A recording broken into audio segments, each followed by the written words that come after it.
Ang mabuting balita ng Panginoon, ayon kay San Mateo.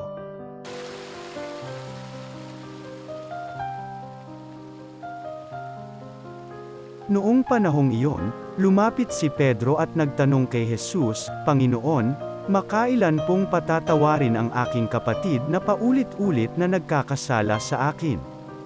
Makapito po ba?" Sinagot siya ni Jesus, "Hindi ko sinasabing makapito, kundi 70 ulit pa nito. Sapagkat ang paghahari ng Diyos ay katulad nito, ipinasya ng isang hari na pagbayarin ang kanyang mga lingkod na may utang sa kanya. Unang dinala sa kanya ang isang may utang na 10 milyong piso. Dahil sa siya'y walang ibayad, iniutos ng hari na ipagbili siya, ang kanyang asawa, mga anak, at lahat ng ari-arian upang makabayad. Nanikluhod ang taong ito sa harapan ng hari at nagmakaawa, 'Bigyan pa ninyo ako ng panahon, at babayaran ko sa inyo ang lahat.' Naawa sa kanya ang hari kaya ipinatawad ang kanyang mga utang at pinayaon siya. Ngunit pagkaalis niya roon ay nakatagpo niya ang isa sa kanyang kapwa-lingkod na may utang na 500 piso sa kanya.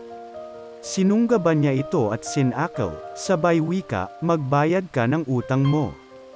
Naglumuhod iyon at nagmakaawa sa kanya, 'Bigyan mo pa ako ng panahon at babayaran kita.'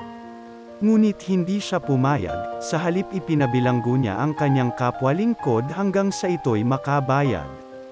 Nang makita ng kanyang mga kapwa-lingkod ang nangyari, sila'y labis na nagdamdam, pumunta sila sa hari at isinumbong ang nangyari. Kaya't ipinatawag siya ng hari. 'Ikaw, napakasama mo,' sabi niya.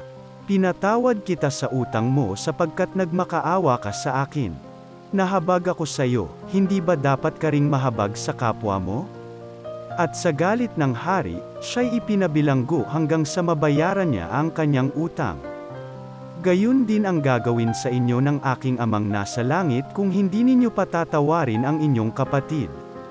Pagkatapos sabihin ni Jesus ang mga bagay na ito, siya'y umalis sa Galilea at nagtungo sa lupain ng Judea, sa kabila ng ilog Jordan. Ang mabuting balita ng Panginoon.